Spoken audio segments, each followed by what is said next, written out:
Hey everyone, it's Karen, and on today's episode, I actually had this author kind of handed to me from one of my St. Charles picks. If you've all been following me, I had chose a few people from St. Charles to talk to, and unfortunately, I haven't actually got to talk to her yet because it just didn't work out time-wise with her, but her friend, I had to make time because as I had posted on all my social medias, she has a book coming out my birthday month. So, duh, guys, like, hello, I have to Happy spotlight birthday. somebody. Yeah, thanks. I had to spotlight somebody. And as usual, we have plenty of questions for her. So, Nicole, are you ready to dive straight into this? Sure, go right ahead. Okay. And also, thank you for coming on and accepting the kind of bum rush of an invitation. Thank you for inviting me. I'm retired now, so I'm just kind of hanging out at home and when people want to talk to me, I'm like, "Oh, people." I don't When you're retired, you're home with cats and it's not like, they don't answer back. Yeah, that's So, true. That's true. All right. So, let's get into this really quick. The first question I have for you is how do you find time to write? well, like I said, I'm retired, so that does make things You're easier. lucky. When I started, though, I was working full time as a teacher. So really, what it boiled down to was I made sure that I had a time during the day, like, okay, from 6 a. I would go in early to work and I'd be at work from like 6 a.m. to 4 p.m. And then when I came home, that was writing time. I don't have kids. I do have a husband, but he's self-sufficient. So Oh, it'd good. be like an hour. It'd be like an hour of, hey, how was your day? That kind of stuff. And then I would go and write until I was exhausted and fell asleep. Now it's a little bit easier. I set my alarm every day for a certain time. I have sprints scheduled throughout the day with a mastermind group that I work with. And that's where I really focus on the writing piece and do the admin kind of outside of that. So I get about 8 to 10 hours a day of writing in. So it's a pretty significant chunk of time.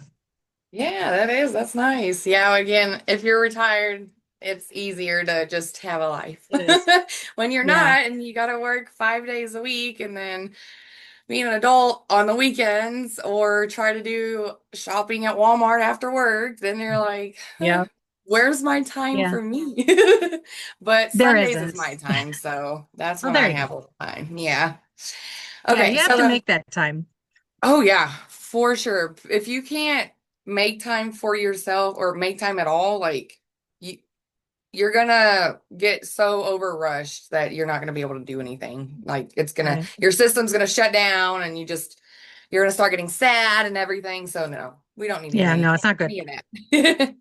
Okay, next question I have for you is what is the best time of day for you to write?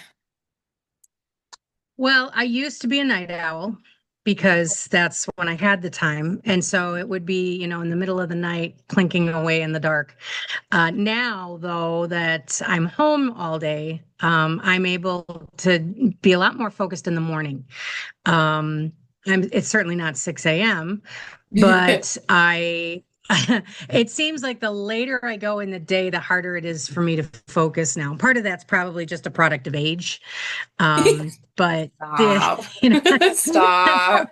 well, no, I mean, it is, and your focus Well, becomes less. yeah. So once you get closer and closer to the goal of whatever the day is, if you work that way, then it's also like, oh, okay, I can start to shut down now. So probably most active in the mornings, early afternoons, at least productive wise. Well, that's good. Yeah, for me, I do everything early since I work. Sometimes I would get up at like 3:30 or 4 o'clock and do like my college because I'm also a college student too. So I'm in everything. I swear I have Of a course. hat for everything. But a mom, I'm not Yeah. having that title yet, or maybe never. I don't know. No, But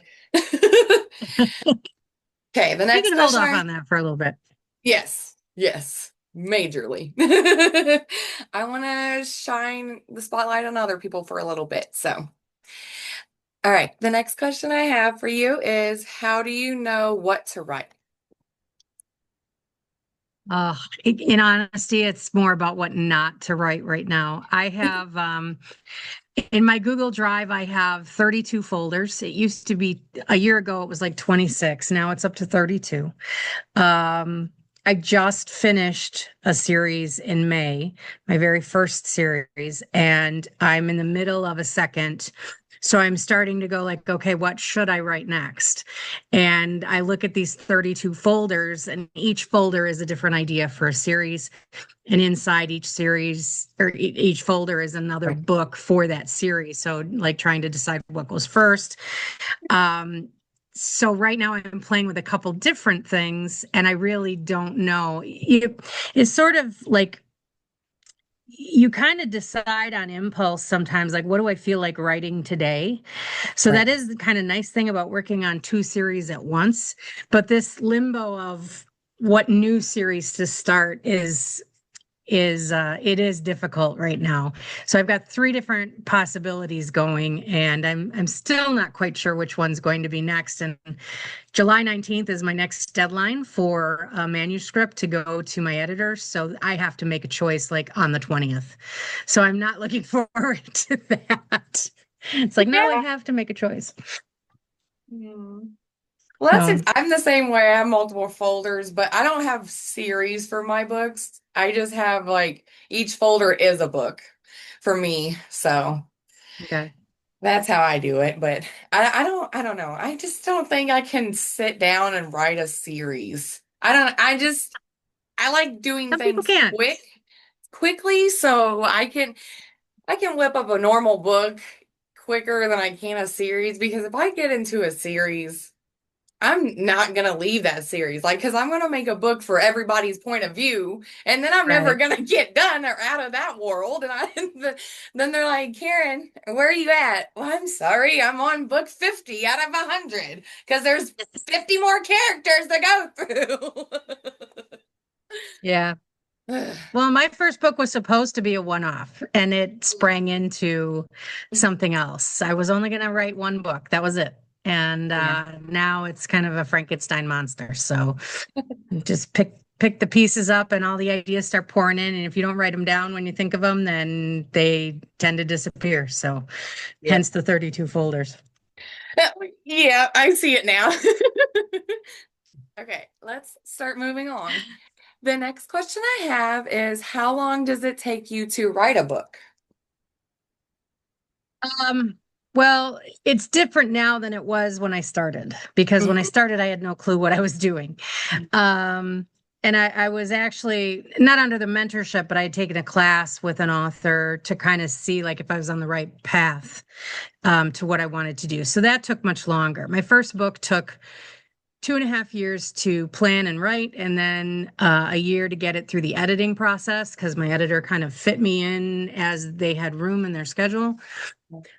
But to physically write a book, it takes me about a week to plot and plan it, because I am what I call a serial planner. I plan the work and then I work the plan a little bit like a Criminal Minds serial killer.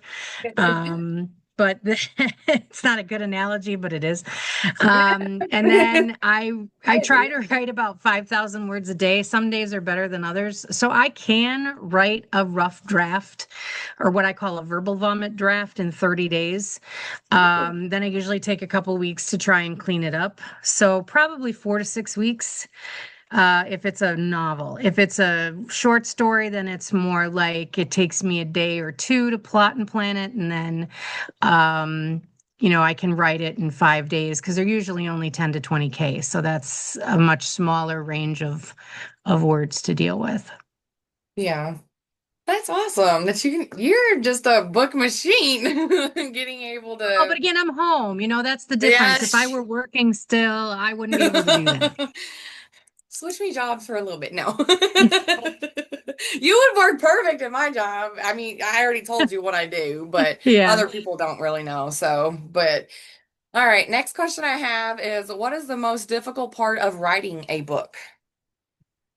Actually, I was in one just the other day. Yesterday I had a really good writing day, but the 2 days before, it's this transition issue that I have. When I plot, I have like, okay, this has to happen, then this has to happen, then this has to happen. And I can write those scenes, not a problem, because I've got them all skeletoned out, and then I sort of bullet point this. But what happens is you need to transition out of and into the next beat. And so the Mhm. transitions take longer for me to write than the actual scenes themselves. So it's just that little bit at the beginning and that little bit at the end of each chapter and then Right. going into the next one that really are the hard spots for me. And it has been that way since the beginning because I don't necessarily write in order either. I will write whatever scene is like, okay, this is the one screaming today.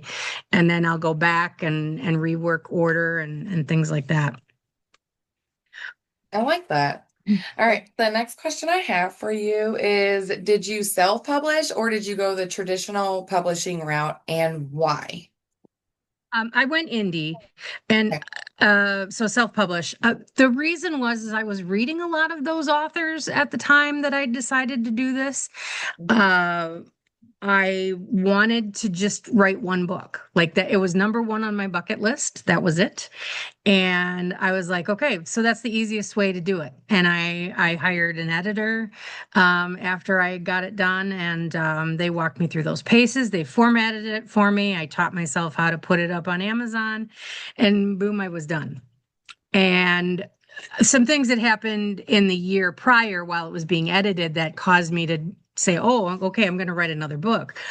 But because it was only going to be one, I was like, I'm not going to query for trad publishing for that. Right. If I like it, maybe down the line, but I like the control that self-publishing allows you. Like I don't have to be on a schedule if I don't want to be. If something comes up, if there's an illness in the family, or if there's a vacation that I want to take, or whatever I want to do, then I control all those pieces. I don't do real well with people telling me what to do. I never have, even when I was That's in me. education. Yeah. But yeah, that's me. I'm only laughing because it's me. Sorry. Go ahead, continue. No, I I hate think being that's a told no. lot of Do not tell me no. I think that's a lot of indie authors, though. We're a little bit A-type, and Oh yeah. so, well, or a lot A-type. Um, Yeah. I see a lot of authors saying, "Well, I have a touch of OCD," and it's like, no, you have complete OCD. I mean, it's like, Yeah. but it's only in Fair. certain areas. Like, right, this is my space. Don't mess it up, and this is what I do from this time to this time. I mean, I actually have a book that tells me when to breathe, as I call it. It's a list of things, and it's like, okay. It's color coded so that I know what gets done on what days of the week, and it's a sad state of affairs. So Yeah. self-publishing is really the route to go for somebody like that. Yeah.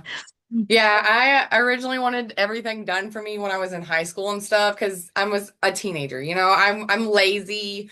Well, I wasn't lazy. I was a nerd in school, but I just want people to do stuff. I'm an only child. Hey, there we go. We'll blame it on Yeah, that. Only child there's syndrome. that too.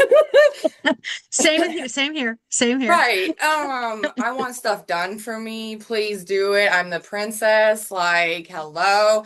But then I got older and, I actually researched everything and found out that going indie is a lot better because for me anyways, because I'm also an Mm. artist, so and a photographer. So I've taken pictures out in places for the covers of my books, my future books whenever I decide to get them edited and all that. But for me, if someone told me, no, you can't have that photo, okay, well, that's not okay because I envisioned that photo for this book.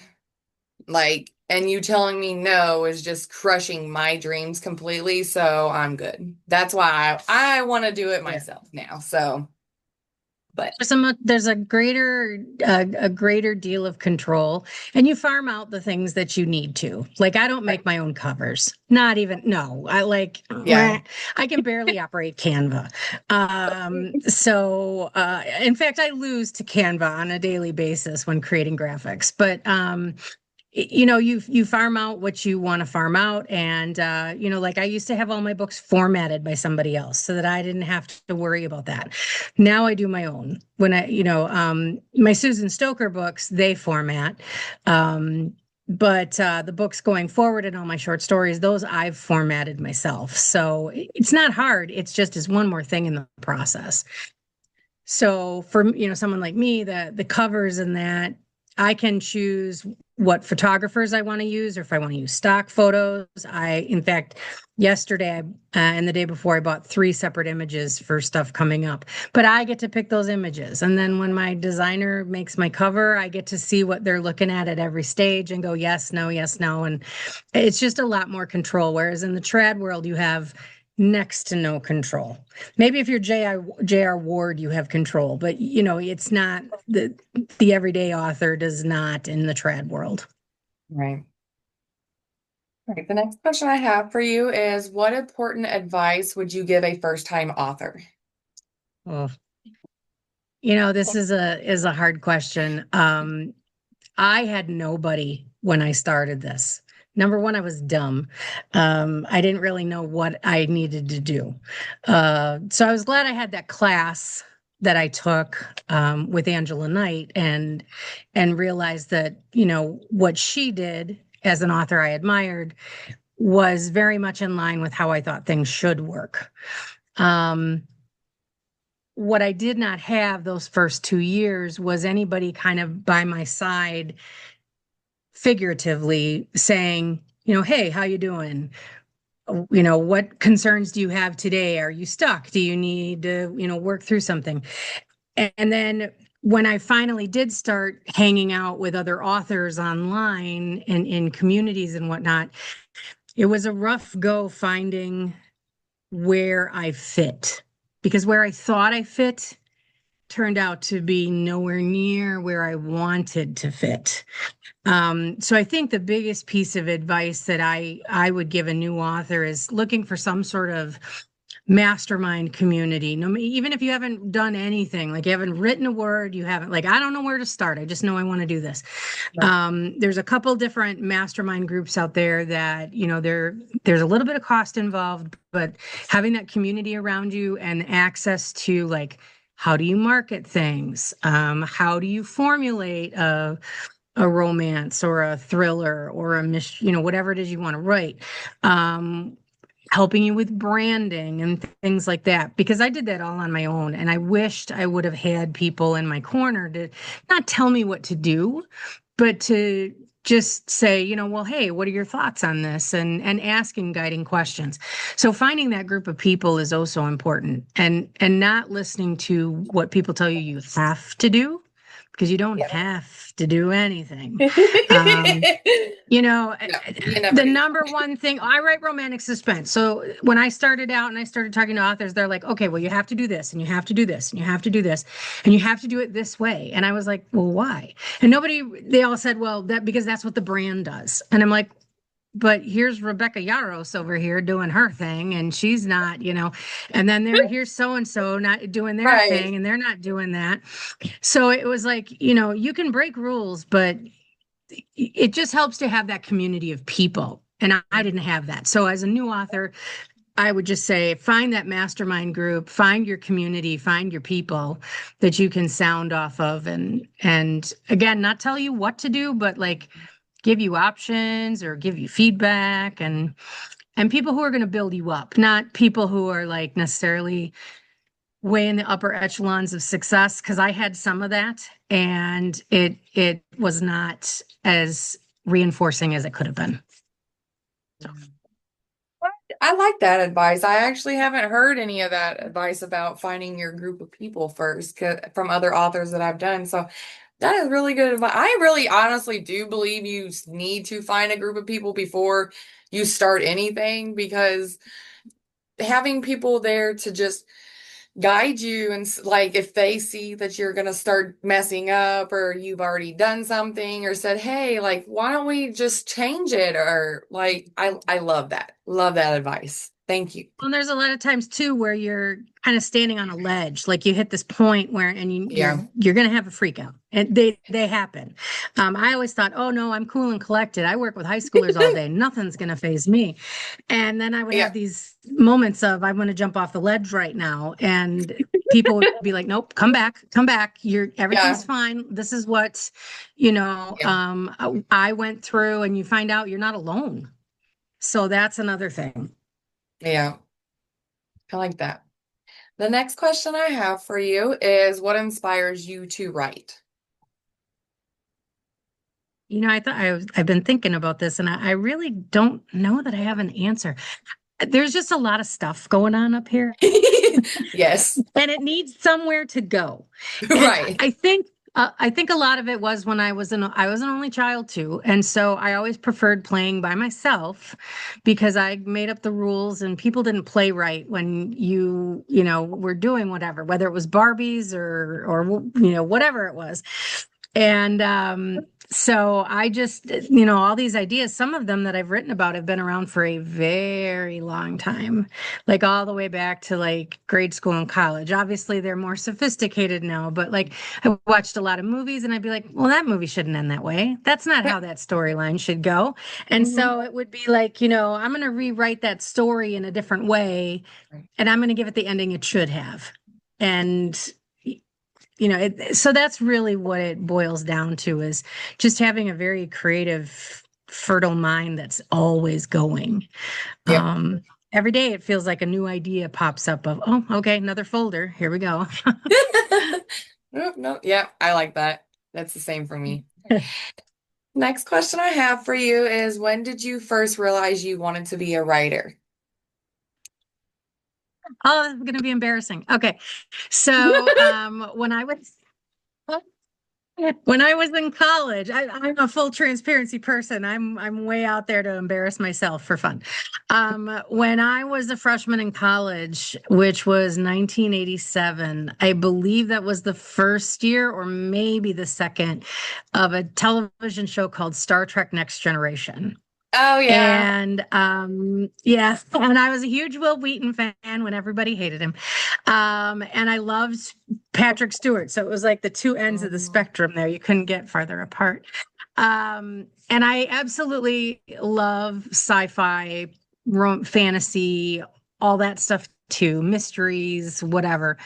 And so I was an avid viewer of that show. I even went to conventions. That's all. That's Met exciting Patrick Stewart, but though. that was great. Which was great. But that was where I started. I wanted to write a Star Trek novel for the franchise because they had series of books, paperbacks That's in the stores. awesome. And I actually had one started.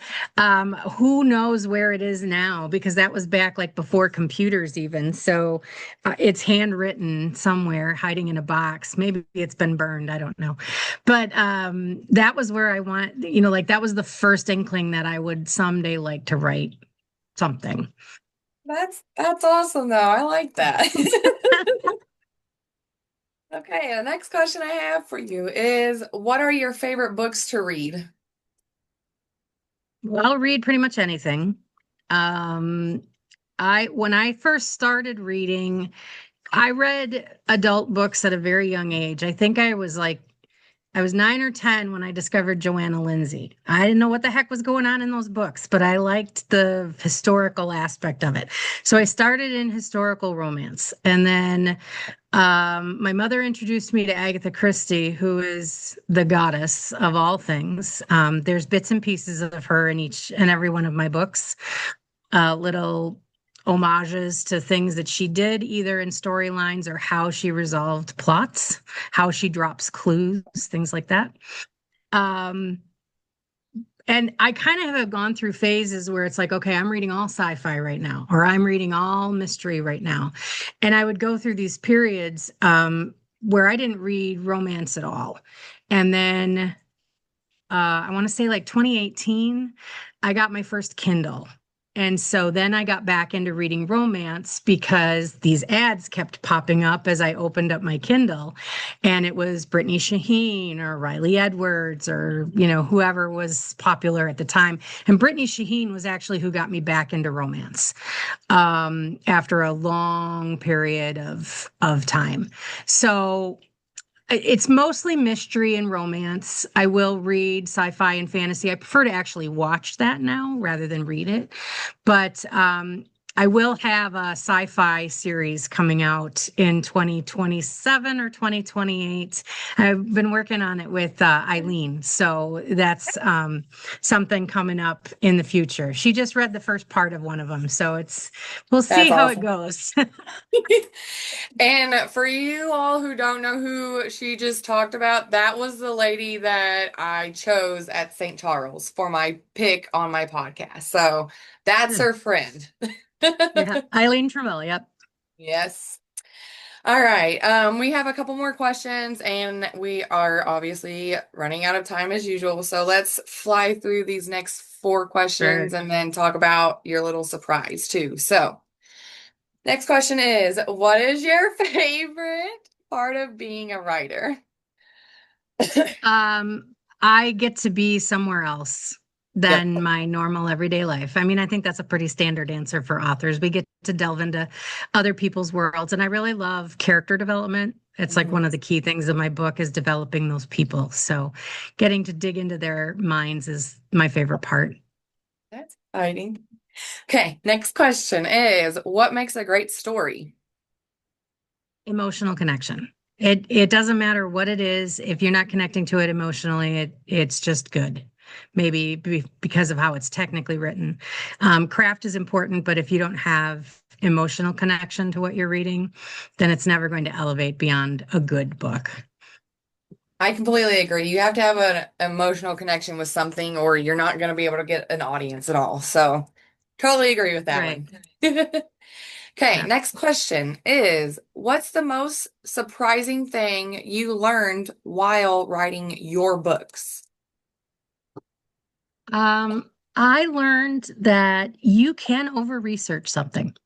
Oh, really? When I wrote my third, yeah, you I can. didn't know that was a thing. Um, Oh gosh. Well, I've not traveled to a number of the places I've written about. Some of them I have, but others I haven't. And so, for example, my third book is set in southern portion of Africa. And so it's all about conflict stones and using them to fund bad activities. And so I had to research how to get from Mozambique to Zimbabwe and then into South Africa.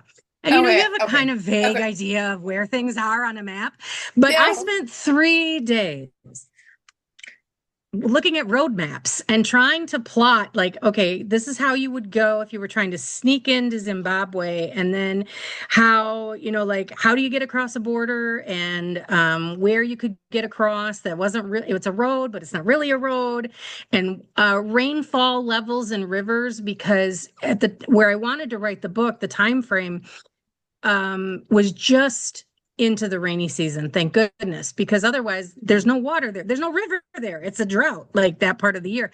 So it's important to research, but you can also spend way too much time on it. So that Okay. was one of the things of like, okay, I have to curtail myself. Yep. Okay. Last question. How do you handle writer's block? I'm very lucky, knock on wood. I don't get writer's block. Oh, What I get is, I call it revision block.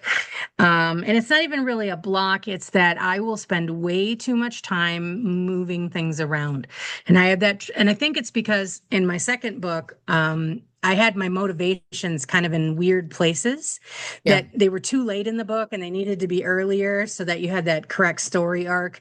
And Yeah. so I struggle with, okay, I know this needs to be in the book, but sometimes it's not where I think it goes. And so then where do you move it? And it becomes a bit like playing Tetris, and that can be very confusing um, on a computer in particular. Hmm. You can just cut and paste, but at the same time, that can be almost as paralyzing as if you had it out on a floor on index cards. Right. So I would say that that's revision is more where I get stuck than it Okay, is with the ideas themselves. that makes sense. All right. Tell us about the surprise book that's coming out this month, and then we'll wrap up because, yeah, we Okay. have about 4 minutes, less than four Okay. minutes. So here we I can go. do that. I can do that. So I write in my current series that I'm working in is for Susan Stoker. She allows us, for a cut of our royalties, to play in her world, which is we get to use some of her characters along with our own in our story ideas. And we have a contract with her. Um, so I never thought I would be writing in that world, but she has a police and fire world that fit very nicely into a storyline that I had for a book, and about an FBI agent. And so last year, I wrote my first book for her in her world. And so this is the third book in that series. It's about a former NSA analyst who gets a call on an old burner phone from someone he used to know from his NSA days. And she's a CIA agent and she's been burned. She's been a long legend in South America. And now he is trying to get her across the top half of South America, probably the Mhm. top two-thirds, and get her back to the States because CIA's cut her off, a cartel is chasing her. Yeah. It's just a whole hot mess. And so it's a chase book, literally from northern Argentina and into Chile, Peru, Ecuador, Colombia, ends up in the Darien Gap for a while, which is a horrific place, and then gets them to San Antonio, which is where the core of the group lives. So it was a fun book to write. And it's called Justice for Glennon. Glennon is the CIA agent. So trying to get her back home and get her the life she deserves after sacrificing 10 years for her country. So that's the book. Exciting. There's the Yeah. surprise, everybody. All right. Well, thank you for coming on, Nicole, and telling us all Yeah. about that. I really appreciate it. And thank you everyone also for coming on to listen all about Nicole Craig, author Nicole Craig. Thank you And so much for having me. I had fun. yes, of course. I try to. I try to have fun. But again, thank you again, everyone, for coming on, and I will see you on everybody's next episode. Let's see who we pick next. I don't know who's next, but we'll find out. So, all right. See you, everyone. Have a good rest of your day. Bye.